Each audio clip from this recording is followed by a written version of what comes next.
Hello and welcome. I'm Leigh Ann Gerrans and you're watching W News Extra, broadcasting live from the Al Arabiya headquarters. These are our top stories. Pope Francis, the first Latin American pontiff, passed away on Easter Monday at the age of 88. The Vatican says he died from a stroke and heart failure. Described as a humble leader, the world mourns his loss. Ukraine has a deadline to respond to Trump's proposal to end the war by the end of this week, a plan that experts say favors Russia.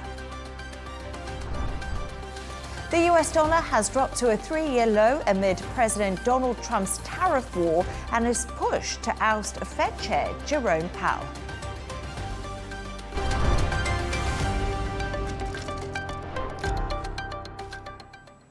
Now to our top story. Pope Francis, the first Latin American pontiff, has passed away at the age of 88.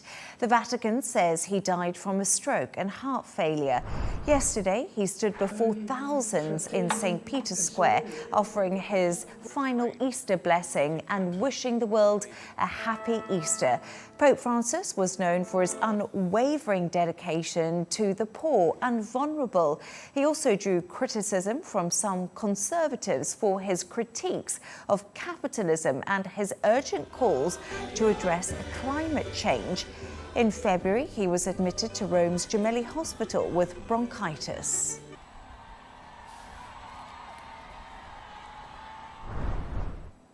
To discuss this and all of today's stories, I'm joined by Al Arabiya editor Wissam Keyrouz and media strategist and former editor-in-chief Michael Jabri Pickett. So, Michael, good evening to both of you. Thank you for joining me.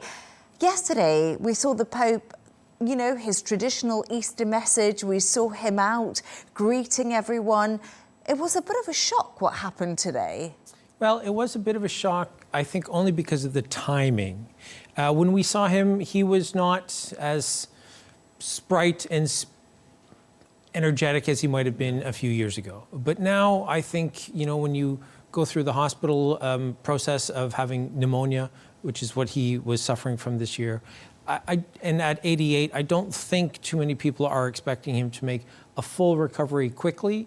And unfortunately, it did not work out so well for him. Would you agree with that, Wissam? Well, if you see the pictures of this Pope a few months ago, he was a completely different person, much more energetic. He had many problems that occurred in a very, one after the other. He had a problem with his knee, with his, bones. And then he had this double pneumonia who was apparently very hard. And let's not forget that only 2 months ago, he was in a very critical state, and a lot of the media or people who were following the case were really expecting the worst.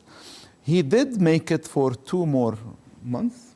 And for those who are his followers in his church, which is the biggest Christian church, he did make it till after Easter, which is very important for him. Yes, absolutely, and very important in the Catholic calendar.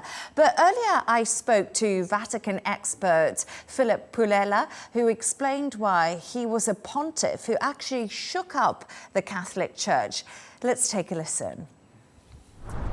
Well, he did it in a number of ways. First of all, his primary, one of the primary mottos of his pontificate was to look from the peripheries towards the center instead of from the center out towards the peripheries. Now that came, that he enacted that in various ways. First of all, his first trips were to places that had been, would say second-rate. Other people would have considered second-rate places. His first trip was to go to Lampedusa, which is an island south of Sicily, which many thousands of migrants have died trying to get to this island. And that was his first trip to underscore his concern for migrants. And then the countries that he visited after that, I think Albania, he went to the far ends of the earth, and he never visited most of the main capitals of Europe, which was the opposite of what some previous popes had done, to sort of go to these centers of Catholicism like Paris and London, other places, Lisbon. He did go to Lisbon later on, but first he went to some places that were really far-flung and had very few Catholics, because he knew that a pope coming all the way to see them was very important to them. There we are, Wissam, a very different pope to what we've seen previously, and tributes have been pouring in from all over the world. It's absolutely expected. And to be honest, to give you a personal take on this, I was in the newsroom today when I saw the breaking news pop up on all the screens in the world. And I remember that when I started my career as a journalist in a news agency, and it was in the book that you have a hierarchy of urgent news. So you have the urgent, you have the alert, and the highest hierarchy is the flash. And I saw the flash coming, and I remembered that it was in the training we had, what is a flash? Pope died. So that was a real flash. It was a big news, big story. Now we are expecting not only messages to pour in, but we are expecting dozens of head of states to come to the Vatican within the next days. And this Pope was very different from the two predecessors, although with them they formed together the modern era of Catholic Church. This Pope is the man who decided that, who understood finally that the Catholic Church is not European anymore. I mean, he is not from Europe, but not really, because he has Italian ancestry. He is Italian, he is of Italian origins. He understood also that the future of spirituality depends a lot on people of other faith, and depends a lot on people who are shaping the new narratives of our time. He was someone who really believed that the Christian faith and his church should not be in complete opposition with the world, with the poorer, with the more marginalized, with all these ideas that he thought would touch the heart of people more than any other dogmatic approach to the religion. Do you think that the Catholic Church, Michael, is now at a real turning point? We're on the cusp of something different. Obviously, a new pope has to be elected. Do you think we'll see the church go back to the conservative ways, or maybe carry on through with the liberal ways that we've seen? This is the debate that I'm sure will go on in the conclave, which will happen in the next couple of weeks. Pope Francis was able to appoint most of the cardinals who will be voting. And there are, if I'm not mistaken, 138 who will be able to cast a vote. And will they decide to continue down the road that he has set, where we're talking about immigration, and we're talking about the environment, we're talking about the marginalized. We're trying to create a church that is for the people. Or will there be the more conservative elements within the church who recognize, perhaps, that we're more concerned about the strength and the longevity of our institution? Pope Francis was not so much, although he represented a massive institution, he was not so much a man of the institution.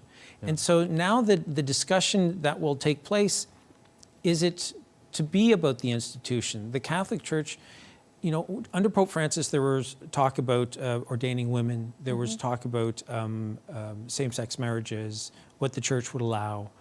There were all these conversations that had not taken place before. And so the more traditional elements within the church might be thinking we need to bring back in maybe some of the people we've lost over the years, and we need to make sure that we are strong going forward. The criticism that gets leveled against Pope Francis is that maybe he tried to do too much in the 13 years of his papacy.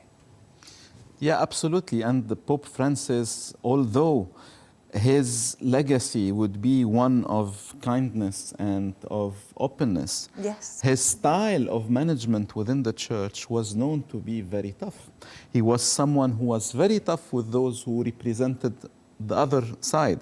He was someone who sacked people from the highest institutions in the church, from the banking section, from the very, very old institutions like the Knights of Malta, for example. All those he believed were the other model. Having said this, it's important to say that he is liberal, but within what Catholic means to be liberal. He's not liberal in the sense that the world knows. And also, it's very important to know that this man has been raised and he saw his personality taking shape in Argentina, in South America, where a lot of the leftist ideas merged with the Christian ideas. This is where we saw the upcoming of what we know, what we call the theology of liberation. That was a very powerful movement in the 60s, in the 70s, in the 80s in Latin America, where the church has to change in order to be more focused on the poor.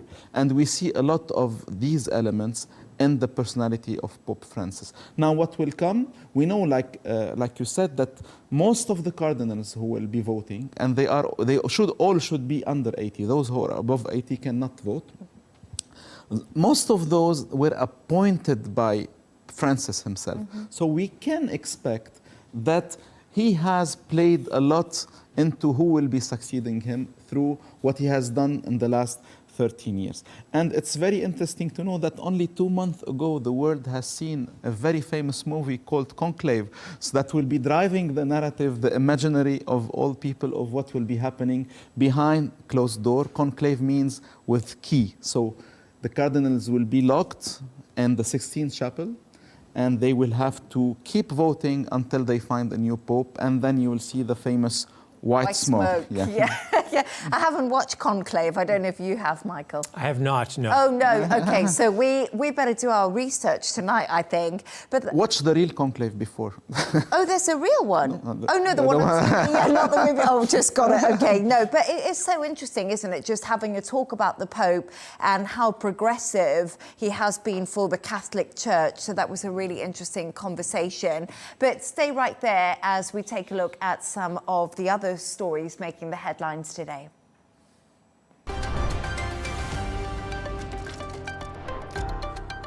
The US president's crackdown on campuses continues, with reports suggesting that Trump is threatening to cut another $1 billion in funding for Harvard University, specifically targeting health research.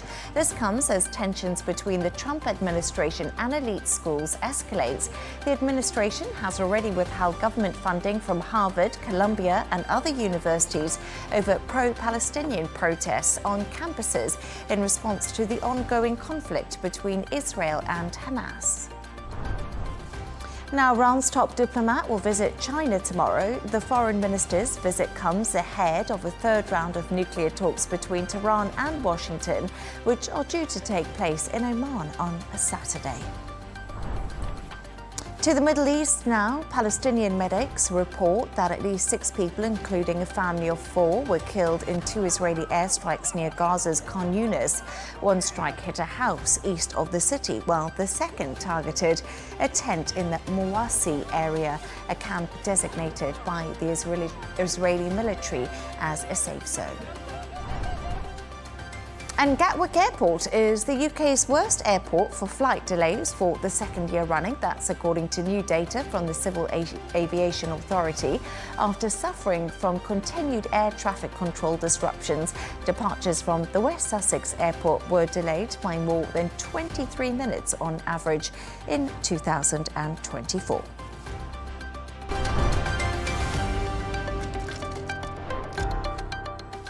And now moving on to Ukraine. US President Donald Trump has expressed hope that Russia and Ukraine will reach a deal this week to end the conflict, suggesting it would have a direct impact on American businesses and the global economy. Trump's social media post came as Putin renewed attacks following the Easter ceasefire. So, Wissam, let's start with you. This has been a really tense weekend that we saw between Russia and Ukraine. First of all, Russia just sort of announced this truce that kind of came out of nowhere. But I just wonder right now, if we're in such a deadlock, where do we go from this? Because Trump expects a peace agreement this week. He's also warned that the United States could abandon its mediation efforts.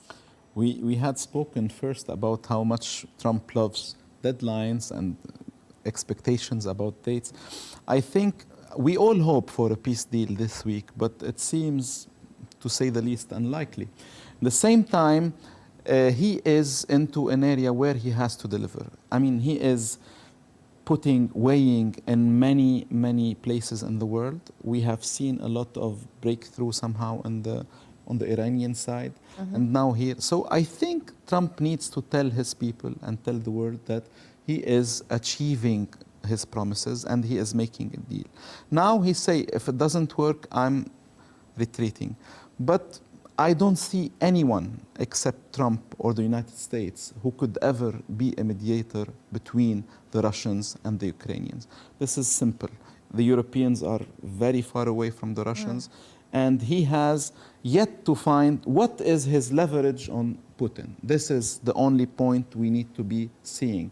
Now we are expecting another great deal, which is the minerals deal with the Ukrainians. Will that change the game? Maybe. There is hope in that. Remember, it was on the election campaign trail where he said he would sort it out within 24 hours. Yes. 1 day in office. Yeah. Well, we're approaching 100 days, and it doesn't seem like it's ending anytime soon.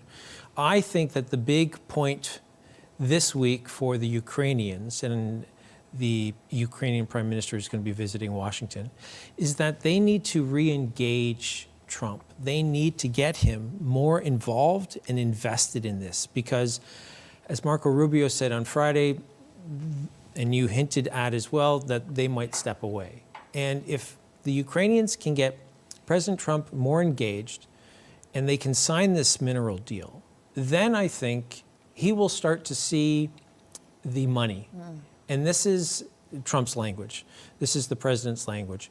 And so if he can be more involved, then he can recognize that there's something to fight for beyond just trying to be the global leader that they were. Then the challenge, as you had also alluded to, is how does he find something that he can dangle in front of Vladimir Putin? Because as things are going now, President Putin is comfortable with the war continuing. And the Ukrainians, of course, are not. But if President Trump can be involved more in making sure that something is going to happen soon, that's when I think we'll actually be closer to ending this war. Yeah, I mean, because the very problem here is that the Russians, they have no interest somehow in stopping this till now. Time is for their favor. Every day that passes, they are gaining more territory. And at the same time, they got in advance from Trump many prizes for what would be the ultimate deal. But they you know think Ukraine wants to end this war?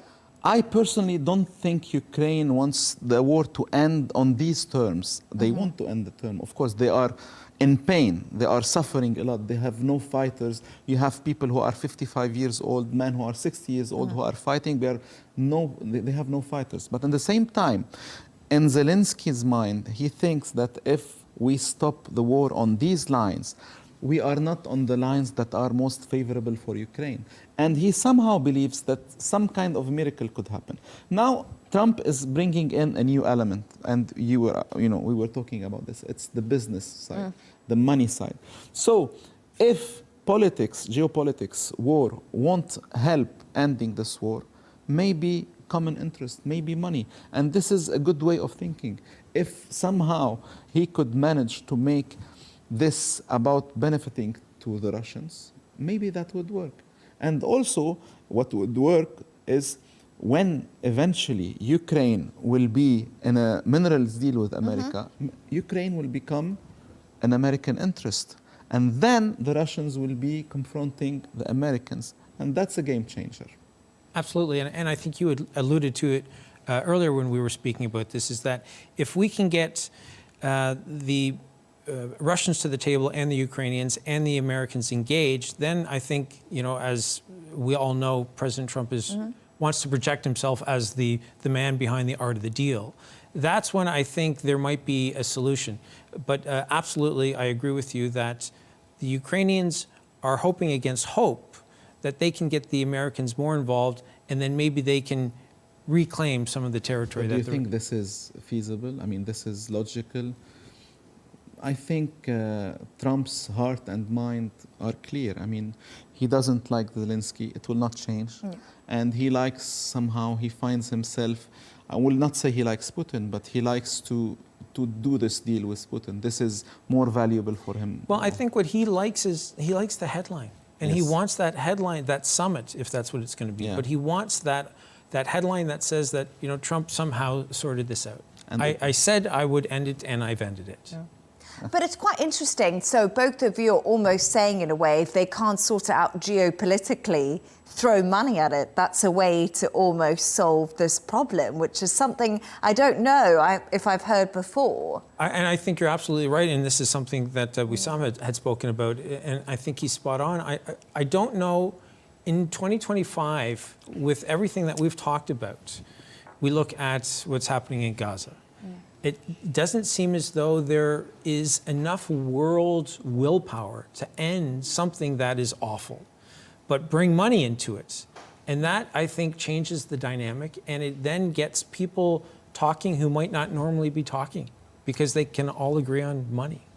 And this is Trump's formula, apparently. Bring in money to the table, maybe it will solve things. We are yet to see if it will work. Well, it's quite interesting because obviously, you know, he said that he would turn it into the Riviera of Gaza. You know, he's made these sort of plans before in his head. But I do think it's interesting because it's almost moving towards Trump's big business idea. But then I often wonder, what are the Europeans going to think about this? Because they also need to be on side, don't they? We can't leave them out of the picture completely. 100%. I think the Europeans are struggling right now because they're trying to figure out, what do we do? We've been relying on the U.S. for 80 years, and now that's changed. And even if President Trump were somehow to reverse course again, the Europeans understand the relationship is over the way that it once was, and they're going to have to figure out a way to put more money into their self-defense and to figure out a way to either get President Trump engaged somehow, maybe through money, but they're going to have to figure out a way to make sure that what happened or what's happening in the Ukraine doesn't happen to any more European nations. Today I was in a briefing with a very influential European business person. Why didn't you invite me? Next time. And I heard something very interesting from him. He said, if someone is dumped by his boyfriend or girlfriend, it's either he stays on the couch and eats ice cream, or go to the gym and do something and try to, you know, change his life. He also said that our partner is unrecognizable. He's talking about the Americans, and this is a shock for Europe. Some in Europe, like the French, for example, of course they get the hit, but at the same time they say, we've told you this long time before. We have predicted that Europeans will use, and this is why a lot of the other Europeans are more into, you know, this French dynamic, because the French were first to say, you can, eventually they will leave us. That goes back to 1968 with General de Gaulle. He had the so-called de Gaulle prophecy, where he says, eventually the Americans will leave Europe, and then Europe will have to find its fate by itself. And this is something, you know, we're a week away from, sorry, as the resident Canadian, I can talk about it. We're a week away from the Canadian elections. And Prime Minister Mark Carney has talked about this, that the relationship has changed, possibly forever. You know, and what's happened there, and maybe it's the same in Europe, is this sense of betrayal, where it would be one thing if we had a summit and we had conversations behind closed doors and the president laid out the plan moving forward. Over the next 4 years, this is what I would like us to work towards. But instead, within less than 100 days, the entire world order, from a military point of view as well as from a monetary point of view, has changed. And this is why the Canadians, they are part of every single group of, you know, discussion and meetings with the Europeans. They are there because the Europeans are almost, you know, meeting every week, once in Paris, once in London, once in Paris. And the Canadians are there because they feel the same let's say, betrayal or the same challenge of having their partner unrecognizable. This is a game changer. We don't know what will happen eventually. This is a completely new logic that is ruling our world, and it's challenging for everyone, especially for those relying so much on America, like Europe for their defense and Canada for their trade. But in some ways, I know I shouldn't say this, but I know it's come quicker and it's a bit of a shock to a lot of countries, but this isn't something that Trump hasn't been talking about.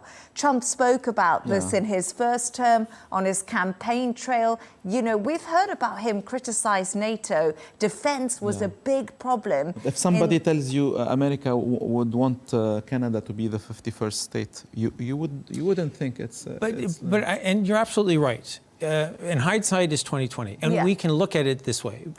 But if you're looking at his first term, he was saying the same, not the same things, but he was saying things that were equally outrageous, Canada being the 51st state. Yeah. But in that first term, he surrounded himself with career diplomats and politicians, men and women who knew how the game worked. Yes. This time, though, he doesn't have that. He has men and women who are most interested in being loyal to him and what it is that he wants. And that's where the outrageous comments are not being checked. They're continuing to go forward. And that's what's concerning people and that's where the businessmen, Jamie Dimon, for instance, where these men who are massively wealthy are coming forward and saying, maybe you shouldn't be doing that. And that's what's sort of reining him back in. Yes. And last thing I would like to say about the Europeans. Apparently the Europeans are very bad at acting, but very good in reacting. So action from Europe's side is never a good thing, but reaction is always when you good. haven't had to act in 80 years. And you've relied on America for a lot of that money into NATO. Maybe that's why they haven't acted. They haven't needed to, but they're going to have to start coming up with some really creative ideas pretty fast. They won't be sitting on the couch like our friends. Like a bad boyfriend. They'll get up and go to the gym. Exactly. Thank you very much for those thoughts. Stay right there as we take a look at the top business news now.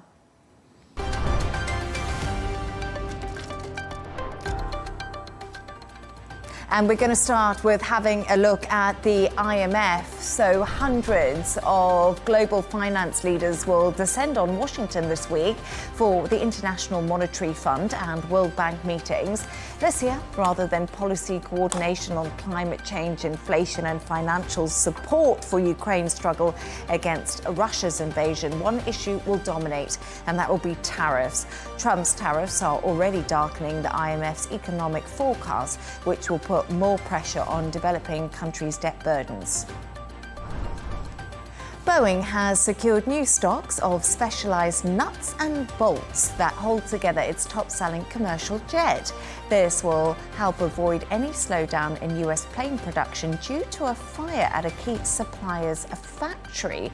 Boeing has been running low on a certain number of fasteners used to attach the landing gear on its 737 MAX jets because of a fire in February. Turning to the sports news now. Liverpool have moved just one win away from sealing the English Premier League title after beating Leicester City 1-0. Trent Alexander-Arnold sealed the victory, scoring the only goal in the 76th minute. The result condemned Leicester City to relegation after just one season back in the top flight. And Oscar Piastri has won the Saudi Arabian Grand Prix and seized the Formula One Championship lead from McLaren teammate Lando Norris, with his third win in 5 races. Red Bull's Max Verstappen was runner-up after starting from pole in Jeddah, with Charles Leclerc taking Ferrari's first podium of 2025 in the 3rd spot.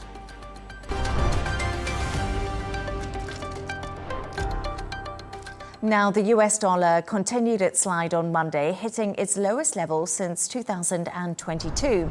This decline comes as President Donald Trump escalates his tariff war and threatens to remove Federal Reserve Chair Jerome Powell, shaking investor confidence. The dollar's drop has driven safe haven gold to a record high.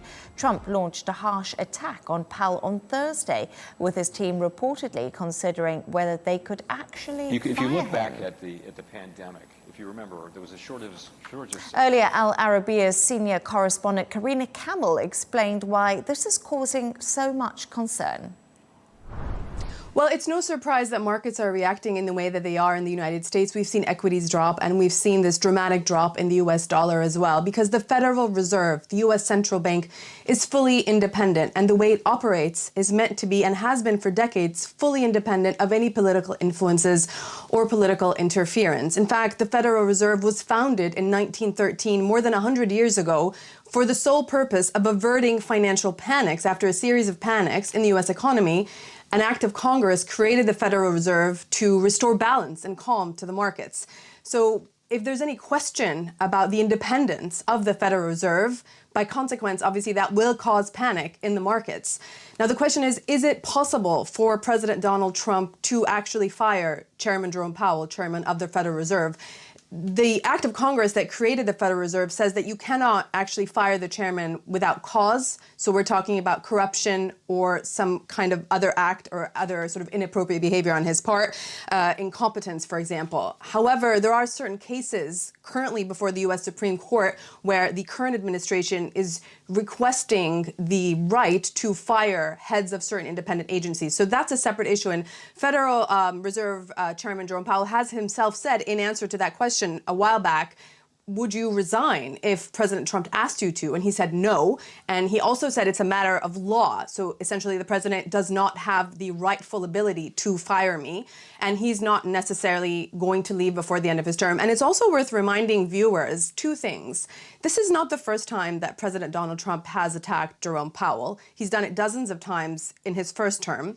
And obviously, he's done it a few times. Perhaps he's ramped it up over the last few days, last week, and today again. His advisors are also joining in the criticism.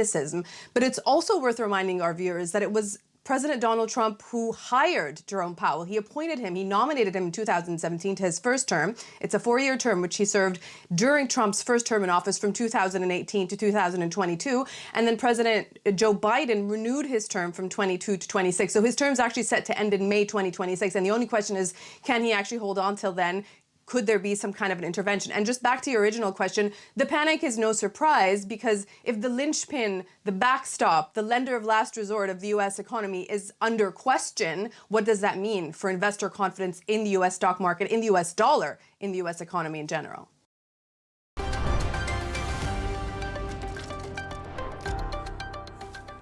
And finally, we've reached that point in the show where Wissam and Michael, you've come up with a couple of quirky stories of the day, and I always love what you've been coming up with. Wissam, you've got one for us about an old astronaut. He's an astronaut, he's American. I wouldn't say he's old, he's 70 years old, but for an astronaut, it's a big, he is old.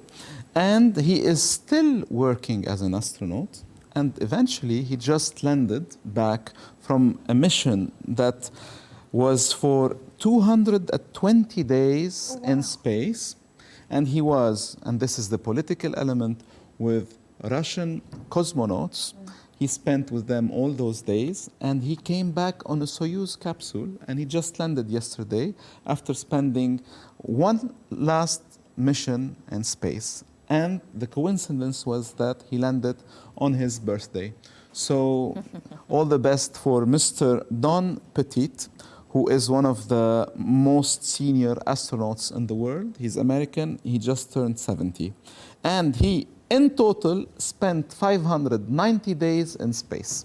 Incredible, isn't it? 590 days. It's certainly more than the 11 minutes that six women spent last week. Oh my God. Yeah, this is a real mission. Yeah, this is a real mission. But I just think that's absolutely fascinating, as we've been talking about space loads lately, haven't we? So what a great story. But I wonder how was the connection between the astronaut and the cosmonauts in space.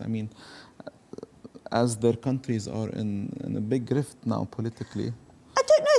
sometimes I think if you're working with people, you can put your country's politics apart, don't you think? And all the astronauts who have been together in space, they all recounted the same story. In space, we were in such a brotherly mood. And in space, we see Earth and we see no borders. So by the time they are in space, they forget how is it like on Earth. This is why maybe we should go more to space, maybe to not see the borders anymore.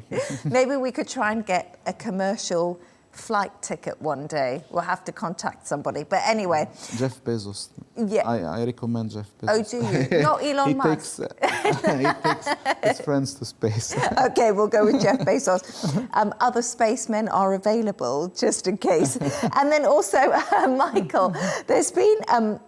I don't know why this surprises me, but there's been this big story about Dubai chocolate. It's just become so popular, and it's been blamed for this worldwide shortage of pistachios. So this was something that those of us who live in Dubai have been aware of for probably more than a year. Yes.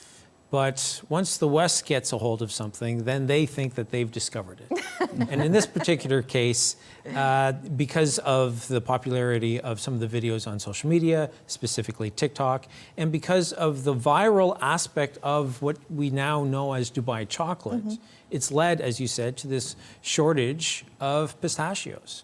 And some of the other bigger chocolate brands, because Dubai chocolate was created by and made by a company called Fix, based here in Dubai. But because of the popularity, some of the big chocolate brands are trying to get in on having pistachios. And that is also led to an even greater shortage of pistachios. It's Iran and the US. Those are the two countries that produce the most. Last year, there was not the best of crops.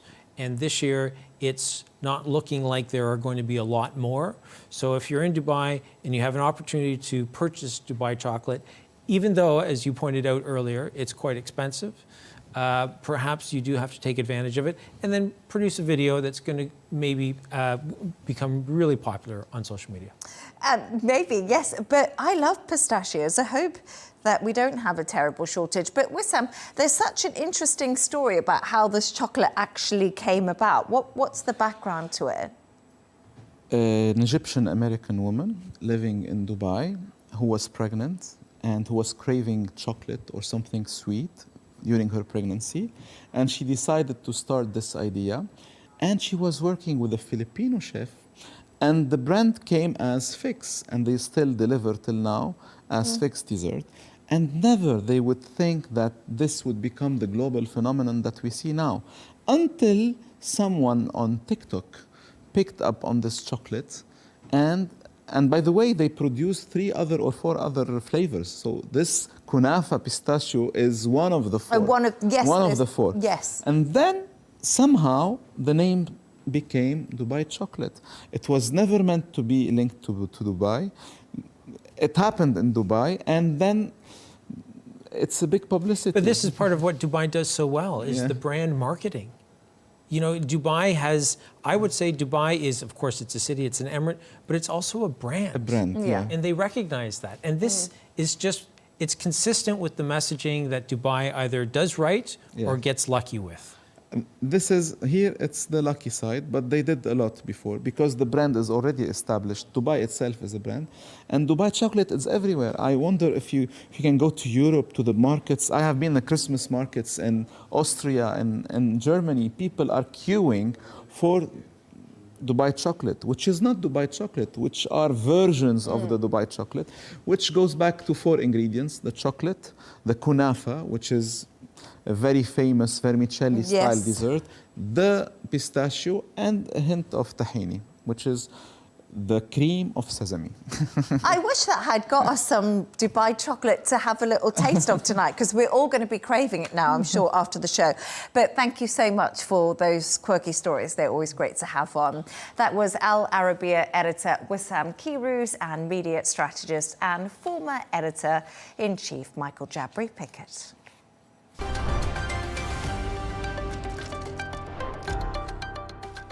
Here's a reminder of our top stories. Pope Francis, the first Latin American pontiff, passed away on Easter Monday at the age of 88. The Vatican said he died from a stroke and heart failure. Described as a humble leader, the world mourns his loss. Ukraine has a deadline to respond to Trump's proposal to end the war by the end of this week, a plan that experts say does favor Russia. The US dollar has dropped to a 3-year low amid President Donald Trump's tariff war and his push to oust Fed Chair Jerome Powell.